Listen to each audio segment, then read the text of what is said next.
19세기 미국의 위대한 전도자였던 한 사람 가운데 찰스 피니라는 인물이 있습니다. 아주 복음의 열정이 대단한 그런 전도자였습니다. 그를 통해서 수많은 사람들이 복음을 듣고 또 구원을 얻게 되고 또 하나님을 아는 역사가 일어났죠.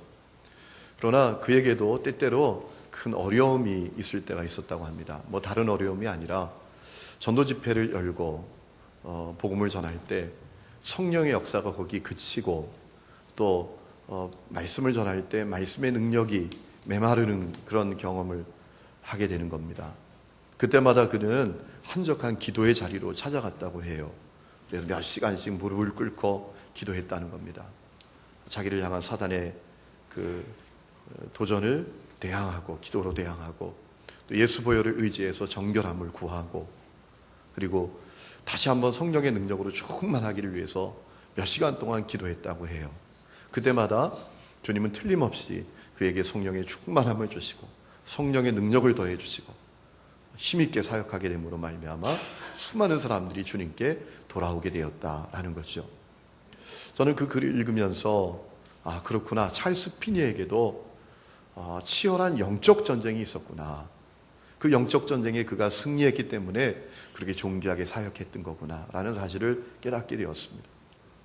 여러분, 이제 오늘 우리가 베드로 전서를 거의 결론 부분에 이르게 되었는데요. 베드로가 이 어려운 때를 살아가고 있는 성도들에게 격려하고 또 그들이 믿음으로 그 고난을 이길 수 있도록 이 편지를 써내려 갔는데, 특별히 베드로 전서 4장 중반부터는 아주 실천적인 권면들을 해온 것을 보게 됩니다. 예를 들면 4장 8절에 정신을 차리고 기도해야 한다라고 하지 않았습니까? 그리고 7절에 정신 차리고 기도해야 한다라고 했고요. 8절에 무엇보다 뜨겁게 서로 사랑해야 한다. 그리고 10절에는요, 선한 청지기처럼 서로 봉사해야 한다. 그리고 16절에 고난을 두려워하지 말고 또 부끄러워하지 말고 오히려 기쁨으로 맞이하고 하나님께 영광을 돌리라 라고 했습니다. 또 5장에 넘어와서는 목회자들을 향해서 진실함으로 사역하고 자원함으로 사역하고 더러운 이득을 위해서 하지 말고 삶으로 본을 보이면서 사역하고 성도들에게는 겸손한 마음으로 순종해야 한다라고 권면을 했어요. 자, 베드로가 그렇게 실천적인 권면을 한 뒤에 이제 베드로 전서의 결론 부분에 이르러서 아주 중요한 이야기를 합니다. 앞에서 베드로가 했던 그 실천적인 권면들을 이행하기 위해서는 결심하고 노력하는 것만으로는 안 된다는 거예요. 여러분, 그렇지요? 우리가 살아가면서 많은 결심을 합니다. 또 많이 노력합니다. 그런데 우리가 결심하고 노력한다고 해서 주님의 뜻대로 사라집니까? 결심이 필요 없다는 얘기 아닙니다. 노력이 필요 없다는 얘기도 아닙니다. 결심해야 합니다. 왜 변화하지 못하는가? 결단하지 못하기 때문이죠. 결단이 있어야 변화가 있고 변화해야 생명으로 나아가게 되잖아요. 결단이 중요합니다. 그러나 결단과 노력만으로 안 된다는 겁니다. 여러분의 기도 생활을 한번 생각해 보시죠. 여러분은 다 내가 그래, 기도 생활을 해야지 라는 마음은 다 갖고 있을 거예요. 그런데 우리가 기도의 자리로 가기가 얼마나 어렵습니까? 여러분은 다 그래, 용서하고 사랑해야지 라는 마음을 다 갖고 있을 거예요. 그러나 아직도 견고하게 허물어지지 않고 있는 그 관계의 장벽들이 얼마나 많습니까? 섬기고 봉사하는 것도 마찬가지죠. 큰 마음을 먹고 섬기고 봉사하려고 해보다가도 욱하는 마음에 원점으로 돌아갈 때가 얼마나 많아요. 목회자들도 진실하게 사역하고 싶지만 유혹이 많고요. 성도들도 겸손함으로 순종해야 하는데 마음대로 잘 되지 않는 것을 느낄 때가 많잖아요. 여러분, 왜 그런 일이 벌어지는 걸까요? 왜 그런 문제가 생기는 걸까요? 우리에게 영적 전쟁이 있기 때문입니다. 마귀가 우리가 주님의 뜻대로 살아가지 못하도록 우리를 집요하게 공격하고 있기 때문입니다. 그래서 우리가 주님의 뜻대로 살기 위해서 노력하고 결단하는 것과 함께 해야 할 중요한 일이 있습니다. 영적 전쟁을 수행하는 거죠. 영적 전쟁을 펼치는 겁니다. 여러분, 베드로가 그 사실을 너무나 잘 알고 있었어요. 사실 베드로는 경험적으로 그 사실을 너무나 잘 알고 있었어요. 아마도 저는 베드로가 예수님이 마귀에게 공격당한 것을 예수님으로부터 들었을 것 같아요. 그리고 또 마귀의 공격이 얼마나 집요한지 그는 경험적으로 알았을 것 같아요. 그와 함께 제자된 가룟 유다가 돈 때문에 얼마나 비참하게 그 인생이 끝나는지 그가 보았지 않습니까? 마귀가 얼마나 빌라도의 마음을 유유부단하게 만들어서 예수님이 십자가에 못 박게 하는지 그는 보았지 않습니까? 예수님께 기적을 경험하고 또 많은 혜택을 입었던, 은혜를 입었던 그 수많은 군중들이 바라바를 놔주고 예수를 십자가에 못 박으라고 얼마나 강팍한 마음을 가진 사람들도 변화되는지, 사단이 그렇게 역사하는지 베드로 분명히 보았지 않습니까? 무엇보다 자기 자신을 보면서 두려움 때문에 예수님을 저주하며 3번이나 부인하던 자기 모습을 베드로가 너무나 잘 보고 알지 않았습니까? 그런 경험이 있었어요. 마귀의 공격이 얼마나 집요하고 놀라운지 베드로 알고 있었습니다. 그래서 이제 베드로 전서의 결론을 맺는 가운데 오늘 본문 8절을 보면 베드로가 뭐라고 권면합니까? 근신하라, 깨어라, 너희 대적 마귀가 우는 사자같이 두루 다니며 삼킬 자를 찾나니 라고 했어요. 여러분, 근신하라 라는 말은 어떤 뜻입니까? 히라보로 네포인데요, 정신 차리라는 거예요. 맑은 정신을 차리라. 또 깨어라 라는 말은 그래요 라는 단어인데요, 말 그대로 깨어있다, 경계하다 이런 뜻이에요. 근신하라, 깨어라 이 말씀은 정신 차려야 한다는 거예요. 마치 군대가 적과의 전투를 벌이고 있을 때 적의 공격을 대비하여 정신을 똑바로 차리고 깨어있는 것처럼 우리도 그렇게 해야 한다는 겁니다. 왜냐하면 대적 마귀가 우는 사자같이 두루 삼킬 자를 찾고 있기 때문이라는 거죠. 여러분, 베드로가 마귀를 우는 사자라고 표현을 했지 않습니까? 마귀의 공격성을 표현한 거죠. 여러분, 사자가 동물의 왕자라고 불리잖아요. 그런데 제가 사자에 대해서 좀 알아보고 이제 더 이상 사자를 동물의 왕자로 부르지 않기로 했습니다.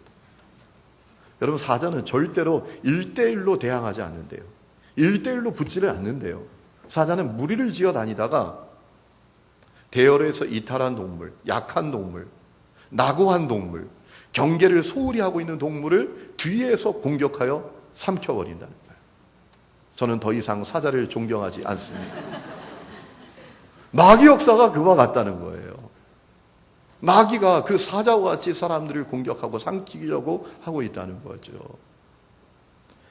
여러분, 마귀는 히라보로 디아블로스예요. 히브리어로 사탄이라고 하죠. 마귀가 존재하는 이유가 뭡니까? 성도들을 죄에 빠뜨리고 멸망시키고, 그것이 마귀가 하는 일이죠. 그래서 C.S. 루이스는 그런 얘기를 했어요. 우리가 마귀에 대해서 가져야 될 2가지 중요한 생각이 있다는 겁니다. 첫 번째는 마귀에 대해서 너무 두려워하거나 또 너무 마귀에 대해서 집착하면 안 된다는 거예요. 어떤 사람은 집에서 그릇만 떨어져도 마귀 역사라 그래요.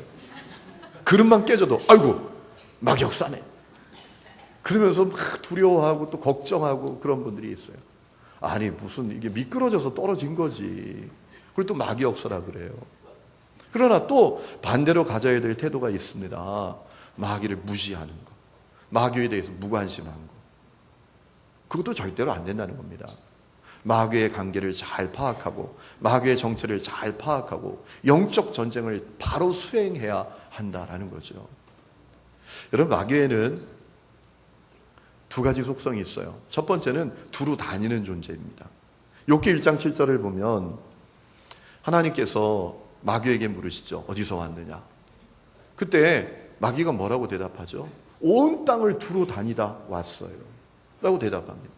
마귀는 온 세상을 두루 다니며 죄에 빠뜨리고 멸망시킬 존재를, 대상을 찾는 존재가 마귀예요. 그러므로 우리가 정신 차려야 한다는 거예요. 그뿐만 아니라 마귀는 아주 강개한 모습으로, 때로는 두려움으로, 때로는 광명한 천사의 모습으로 우리에게 다가온다는 겁니다. 여러분 오늘 8절 말씀 보니까 너희 대적 마귀가 우는 사자같이라고 했잖아요. 우는 사자. 여러분 사자가 울부짖지 않습니까? 왜 울부짖습니까? 상대방에게 두려움을 주려고. 여러분 마귀의 중요한 전략 가운데 하나는 사람들에게 두려움을 주는 거예요. 아마 베드로는 초대교회 성도들이 어떤 두려움을 갖고 있었는지 잘 알았던 것 같아요. 두려움이 가득했어요. 왜냐하면 그들은 엄청난 고난의 현실 가운데 있었으니까 말이죠. 로마 역사가였던 타키투스는 그의 기록에 이런 기록을 남기고 있어요. 네로 황제가 어떻게 기독교인들을 핍박했는가 하면 기독교인들에게 짐승 가죽을 입히고 굶주린 들깨를 풀어서 죽이게 했다는 거예요. 그런 상황을 생생하게 보았으니 이 초대교회 성도들이 얼마나 큰 두려움을 갖고 있었겠어요. 여러분 마귀는 두려움을 주는 존재예요. 오늘도 사단의 공격 현상은 다르지만 공격 원리는 동일합니다. 사람들에게 두려움을 줍니다. 여러분 오늘 우리 주위를 돌아보십시오. 사람들의 마음에 안정감이 있습니까? 두려움이 가득해요. 불안함이 가득하다고요. 우리 한국이 참 부끄러운 세계 1등이 있잖아요. 자살률 세계 1위입니다. OECD 국가 가운데 자살하는 순위로 1등이에요.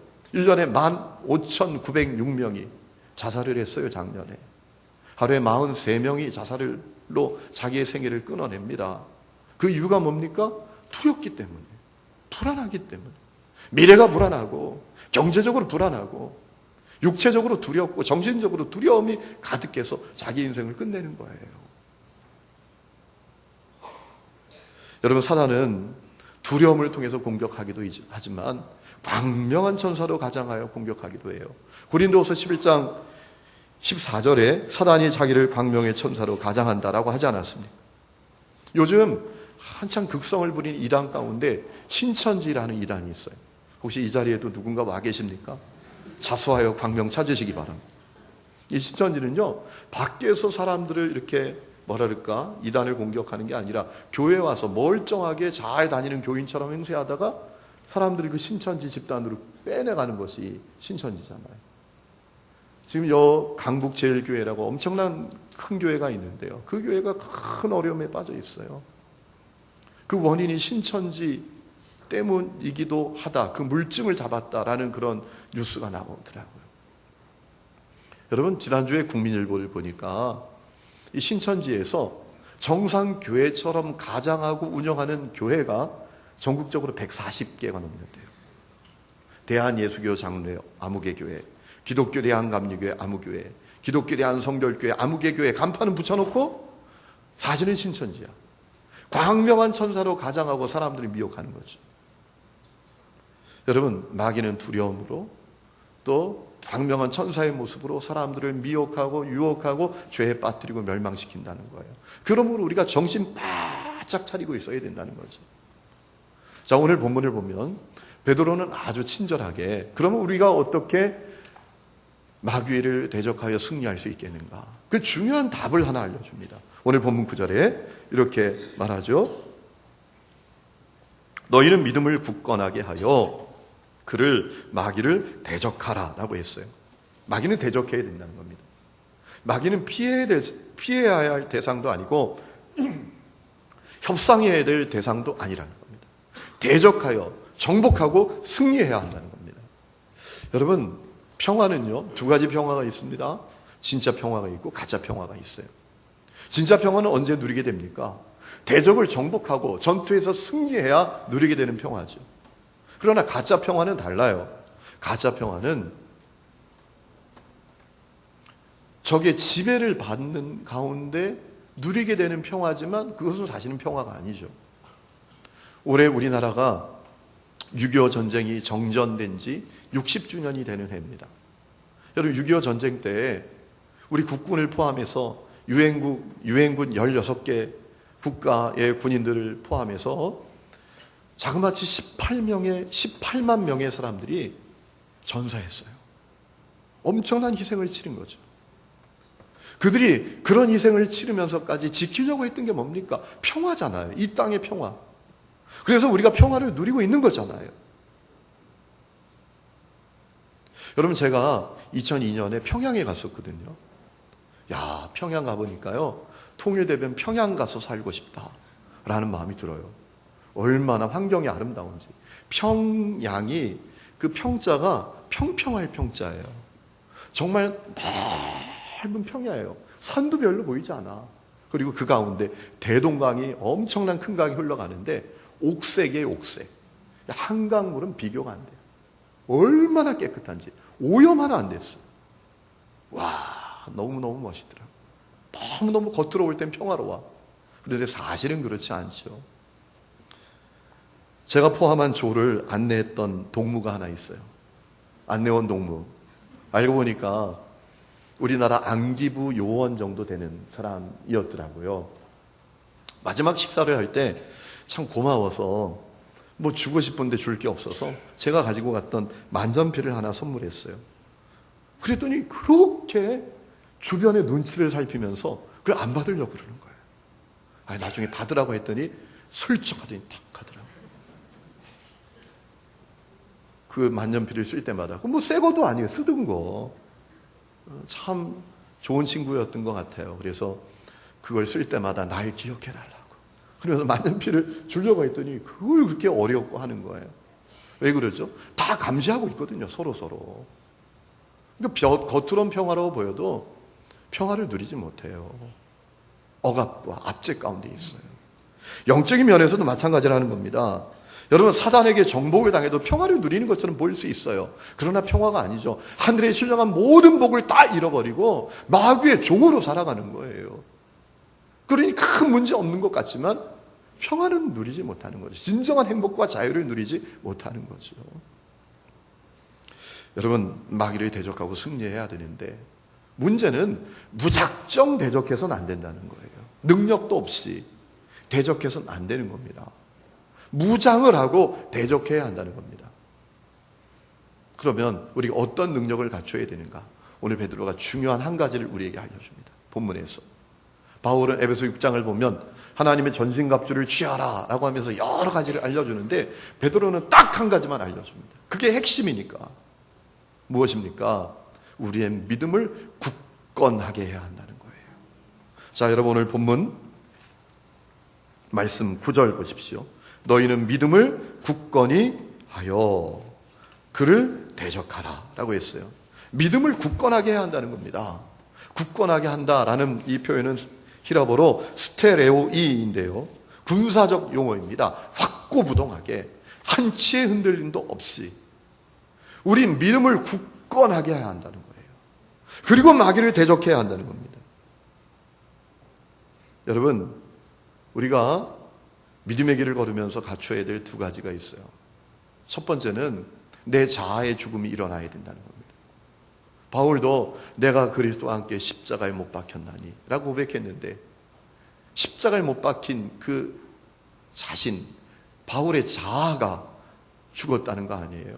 이 자아가 얼마나 문제인지는 제가 지난주에 말씀을 드렸어요.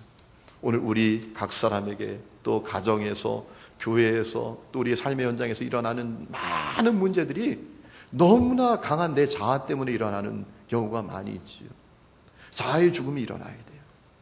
그래야 신앙생활도 주님의 뜻대로 하게 됩니다. 그런데 우리가 또 하나 기억해야 될 것은 자아의 죽음이 일어난다는 것이 내가 아무것도 하지 않는 것은 아니라는 거예요. 내가 무기력해지는 것은 아닙니다. 아무것도 안 하는 것은 아니라는 거죠. 자아의 죽음과 함께 우리에게 꼭 일어나야 될 것이 있는데 그것은 굳건한 믿음을 가지는 거예요.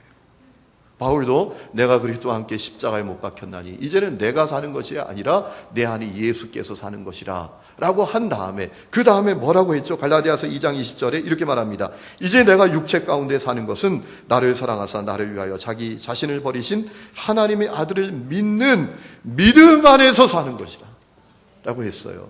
따라합시다. 믿음 안에서 사는 것이라. 자아의 죽음이 일어나는 일과 함께 꼭 하나 우리에게 일어나야 될 일은 믿음으로 사는 것, 확고부동한 믿음으로 사는 것, 그것이 우리에게 필요하다는 겁니다. 여러분, 우리가 십자가 복음을 믿고 구원 받았지만 여전히 우리는 육체 가운데 삽니다. 바울도 고백하죠. 이제 내가 육체 가운데 사는 것이라. 십자가 복음 믿고 구원은 받지만 우리는 육체 안에서 살아갑니다. 그렇기 때문에 확고부동한 믿음이 필요합니다. 왜 그렇습니까?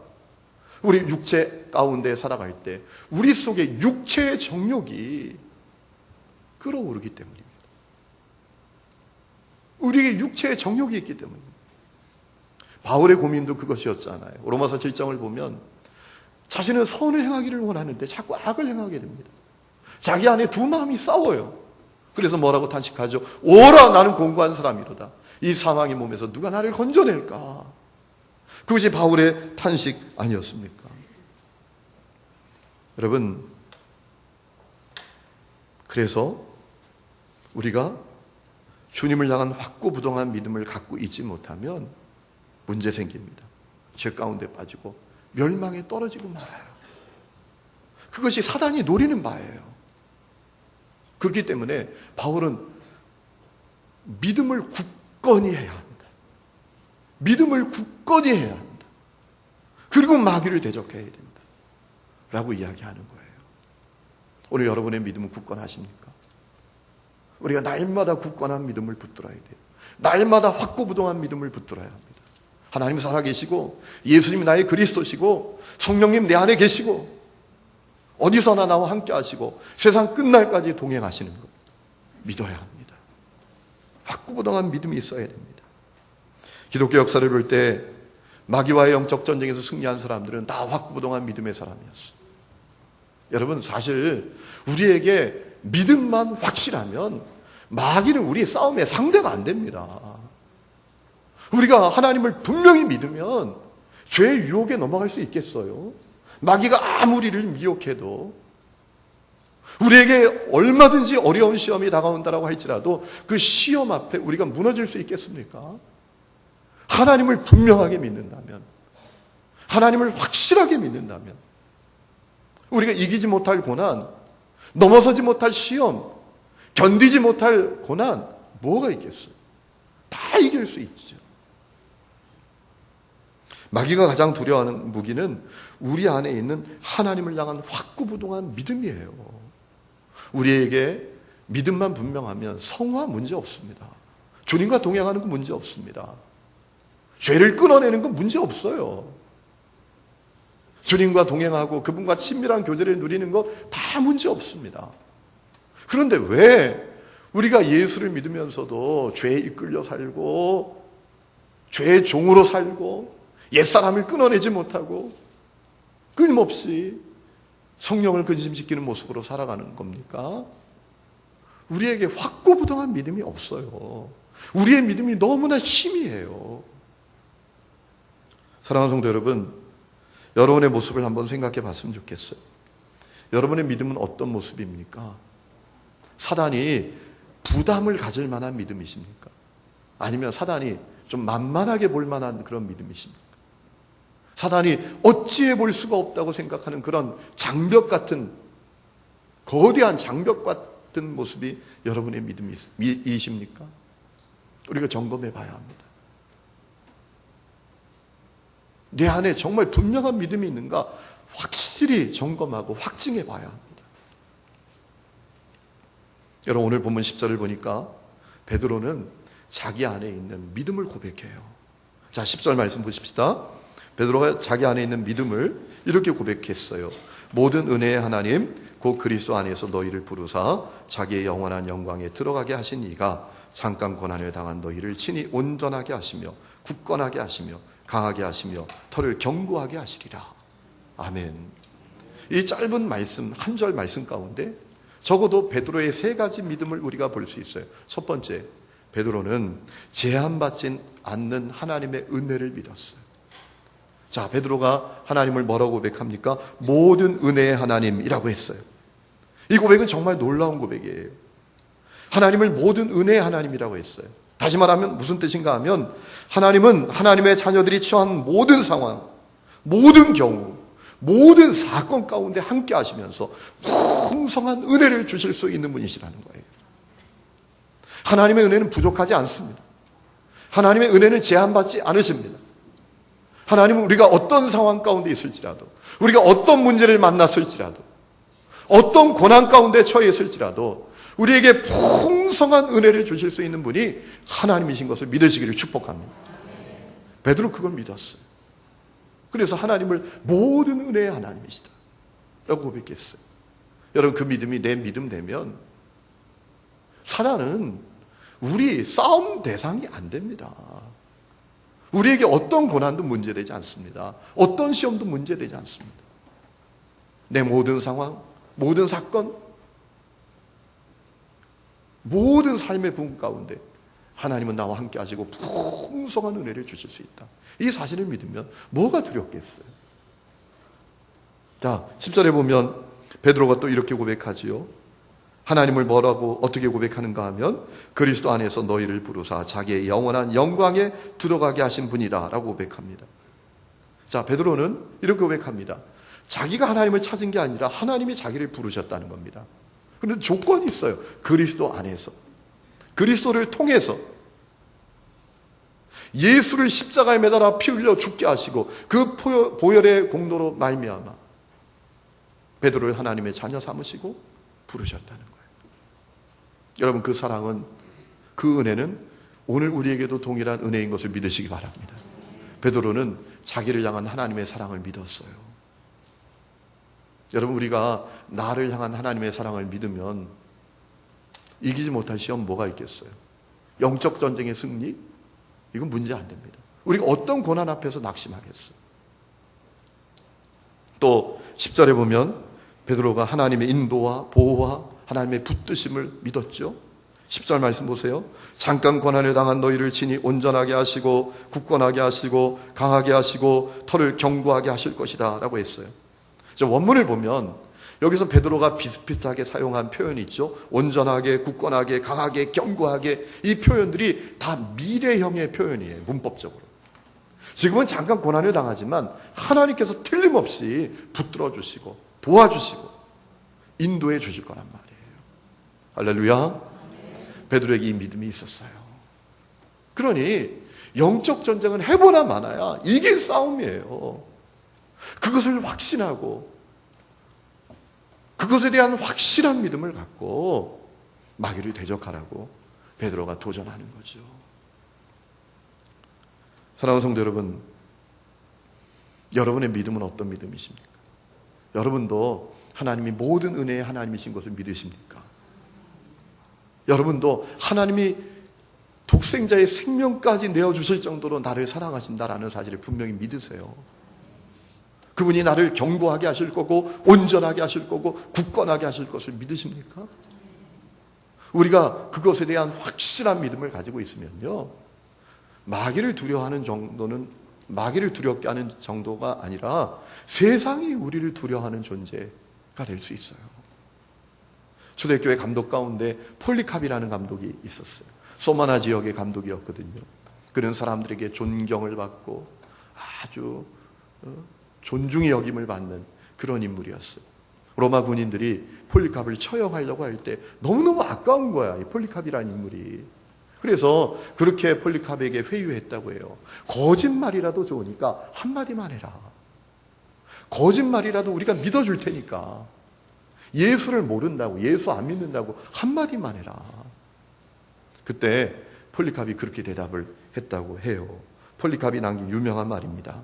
예수님은 86년 동안 나에게 한 번도 거짓을 말씀하신 적이 없었는데, 예수님은 한 번도 나를 배신한 적이 없었는데, 내가 어찌 구차하게 살겠다고 거짓을 말하겠소. 어서 나를 죽이시오 라고 한 뒤에 화형대 위에 올라가서 아멘 주 예수여 나를 받으십시오 하고 그가 순교의 제물로 자기를 하나님께 올려드렸다는 거예요. 그 모습을 보고 오히려 사람들이 두려워했다는 거예요. 여러분, 오늘 우리도 주님을 향한 확실한 믿음을 가져야 합니다. 의심과 불신을 떨쳐버리고 분명한 믿음을 가져야 됩니다. 그러면 주의 뜻대로 살 수 있습니다. 성도답게 살 수 있습니다. 세상 사람들에게 손가락질을 받는 것이 아니라 오히려 세상을 두렵게 하는 삶을 살 수 있습니다. 믿음이 중요한 거예요. 믿음이. 오늘 베드로가 말하죠. 분명한 믿음, 확고부동한 믿음을 가져야 됩니다. 그것이 능력이다. 그것이 영적 무기다. 그것이 사단을 두렵게 하는 것이다. 라고 말하는 거죠. 여러분, 우리가 영적 전쟁을 해야 가면서 주의해야 될 점이 있어요. 기억해야 될 점이라고 생각해 볼 수 있을 것 같아요. 영적 전쟁은 나 혼자만 외롭게 싸우는 싸움이 아니라는 거죠. 여러분, 오늘 본문 뒤에 보면, 본문 9절 말씀 뒤에 보면 베드로가 이렇게 말합니다. 세상에 있는 너희 형제들도 동일한 고난을 당하는 줄 아닙니다. 영적 싸움은 나 혼자 싸우는 외로운 싸움이 아니라는 겁니다. 그러므로 고난 앞에서, 시험 앞에서 두려워하지 말고, 염려하지도 말고, 근심하지도 말고, 불평하지도 말라는 거예요. 여러분, 그런데 이 영적 싸움이 나 혼자 싸움이 아니다라는 이 말씀에 아주 중요한 또 하나의 의미가 있다고 저는 믿습니다. 뭔가 하면 내가 하는 영적 싸움이 정말 중요하다는 겁니다. 내가 영적 싸움에 이기는가 지는가, 그것이 내 가족들에게 영향을 끼칠 수 있고 나와 함께 믿음의 길을 걷는 성도들에게도 영향을 끼칠 수 있다는 거예요. 다른 말로 하면 내가 이기면 내 자녀도 이길 수 있고, 내가 이기면 나와 함께 믿음의 길을 걷는 성도들도 이길 수 있게 된다는 거예요. 그러나 내가 패배하면 내 자녀들도 패배할 수 있고 나와 함께 믿음의 길을 걷는 성도들도 패배할 수 있다는 거예요. 여러분, 히브리서 12장을 보면 히브리서 기자가 그렇게 권면합니다. 모든 무거운 것과 얽매이기 쉬운 죄를 벗어버리고 인내로서 우리 앞에 당한 믿음의 경주를 경주하자라고 도전해요. 왜 그렇게 말한 겁니까? 왜 그렇게 도전한 겁니까? 승리한 사람들이 있었잖아요.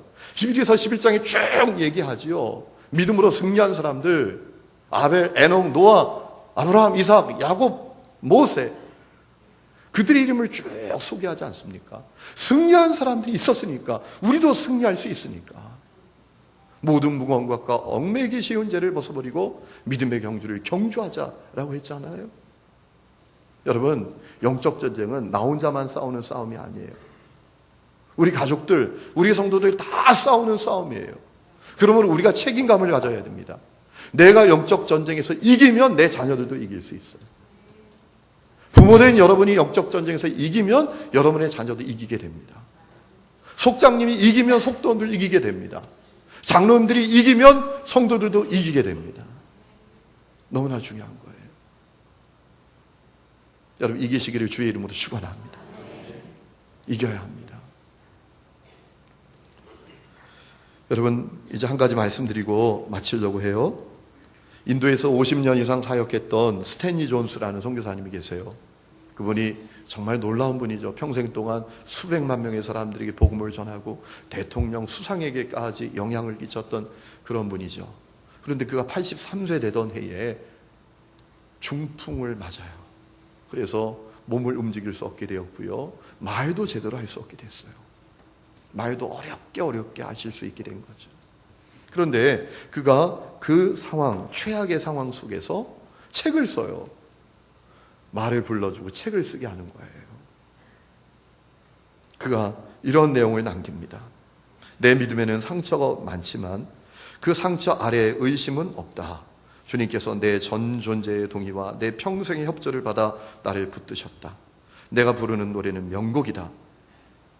중년의 환멸과 노년의 냉소와 더불어 잦아드는 젊은 혈기로 잠시 부르는 노래가 아니라 내가 부르는 노래는, 믿음의 노래는 명곡이다. 이제 나는 83세다. 그러나 내가 처음 믿음의 길에 발을 들여놓았던 18살 때보다 내가 그리스도인이라는 사실에 더욱 신명이 난다. 여러분, 놀라운 고백이죠. 83세가 되어서 꼼짝 못하는 중풍에 걸려서 어려움을 겪고 있었지만 그 질병이 그를 거꾸로 들일 수 없었다는 거예요.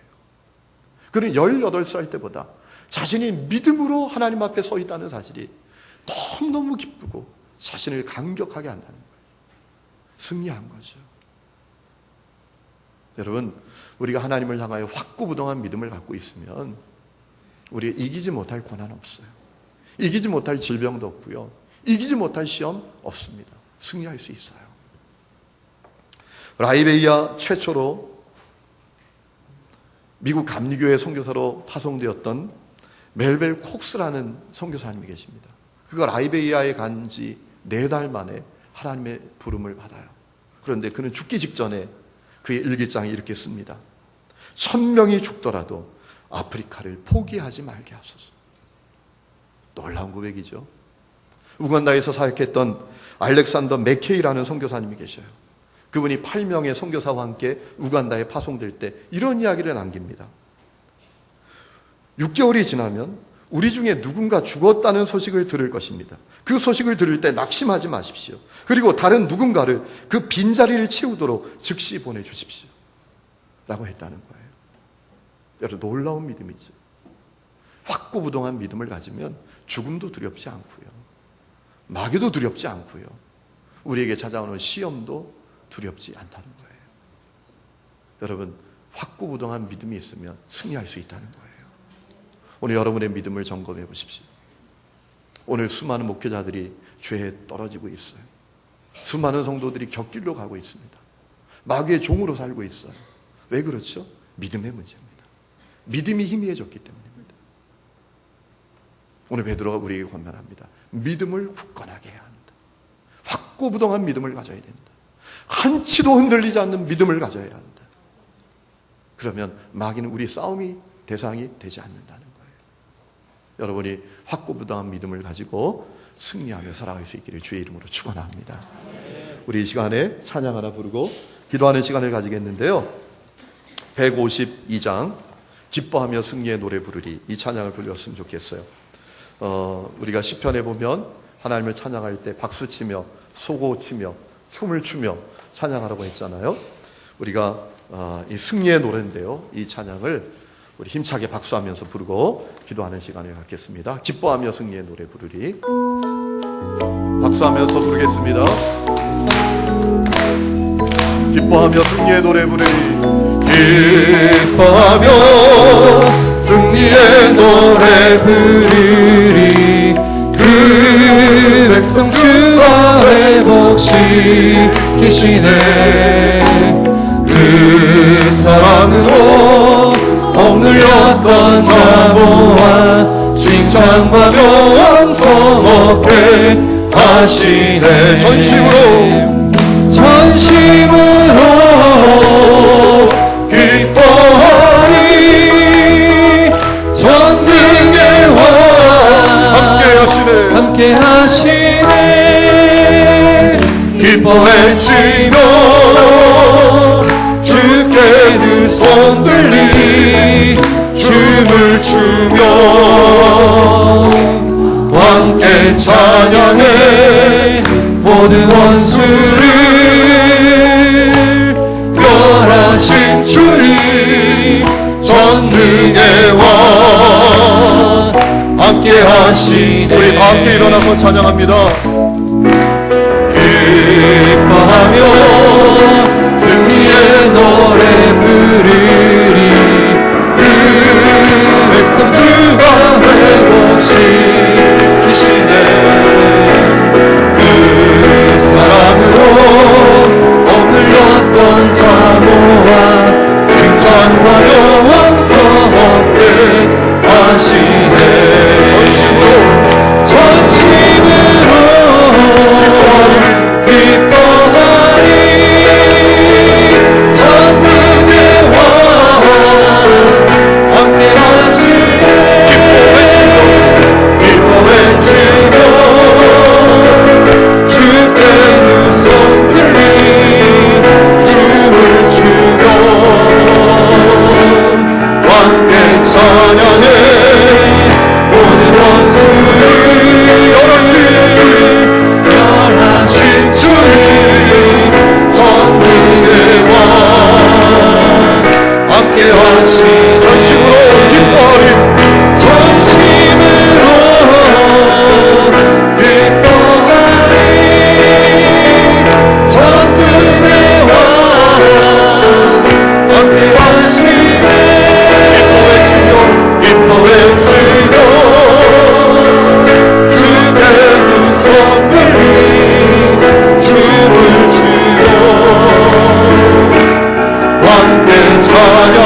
앞에 기도하는 시간을 가지면 좋겠습니다.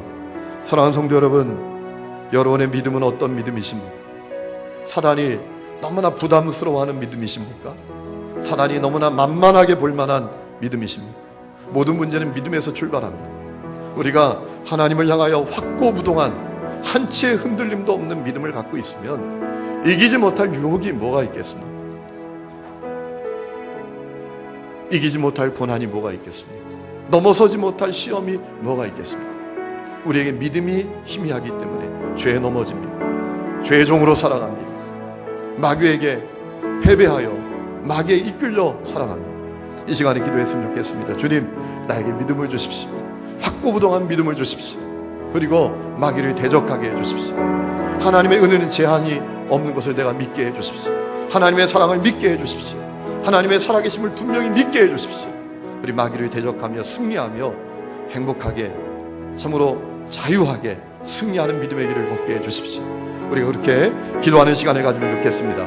우리 함께 하나님 앞에 기도합시다. 하나님 아버지, 우리의 믿음이 아버지 주님 앞에서 아버지 전심으로 아버지 승리하는 믿음 가질 수 있도록 인도해 주시옵소서. 아버지 하나님의 믿음을 가지고 아버지 앞으로 나아갈 때에 아버지 어떤 사탄의 계계와 아버지를 가로막는 아버지 어려움들이 있을지라도 아버지 주셔서 믿음으로 승리하며 주님을 바라보며 나갈 수 있도록 인도하여 주시옵소서. 아버지 주님을 바라보며 나갑니다. 아버지 은혜의 길, 믿음의 길, 아버지 거칠고 험한 십자가의 길을 걸어갈 때에도 아버지 주님의 이름을 바라보며 나갈 수 있도록 그리스도 인도해 주시옵소서. 예수 이름의 승리와 아버지 권세가 내 가운데 경험되어지게 해주시고 아버지 흔들리지 않고 믿음으로 주님을 바라보며 나갈 때에 아버지 어려운 상태 가운데 아버지 내 믿음이 지켜지며 아버지 거기서 장성을 향해 이르는 놀라운 역사가 있게 하여 주시옵소서. 아버지 정말 우는 사자같이 아버지 그 마귀들은 삼킬들을 두루 다니며 아버지 찾고 있습니다. 아버지 우리 가운데 아버지 잡게 해주시고 아버지 환란에 쓰러지지 않게 해주시고 온전히 주님을 향한 믿음으로 총각 아버지께서 인도해 주시옵소서. 아버지 할렐루야 주님을 찬양하오니 아버지 우리 마음 가운데 주님을 아버지 신앙이 흔들리지 않도록 이렇게 인도해 주시고 온전히 주님의 은혜 가운데 스스로 주시도록 이렇게 인도해 주시고 있습니다. 주님의 시험을 주시옵소서. 주시고 있습니다. 하나님 아버지, 우리의 삶 가운데 영적 전쟁이 있는 것을 깨닫는 마음을 허락하여 주옵소서. 하나님, 결심하고 노력해도 되지 않는 이유가 무엇인지 우리가 바로 알게 하여 주옵소서. 하나님, 참으로 우리가 믿음으로 무장하게 하여 주옵소서. 오늘 우리에게 확고부동한 믿음을 주옵소서. 한치의 흔들림도 없는 믿음을 주옵소서. 그리하여 영적 전쟁에서 승리케 하여 주옵소서. 내게 주시는 하나님의 은혜는 한량없는 은혜인 것을 믿습니다. 어떤 상황 속에서도 어떤 사건 가운데 있을지라도 아버지 하나님, 나를 향한 하나님의 은혜는 한량없는 은혜인 것을 깨닫게 하여 주옵소서.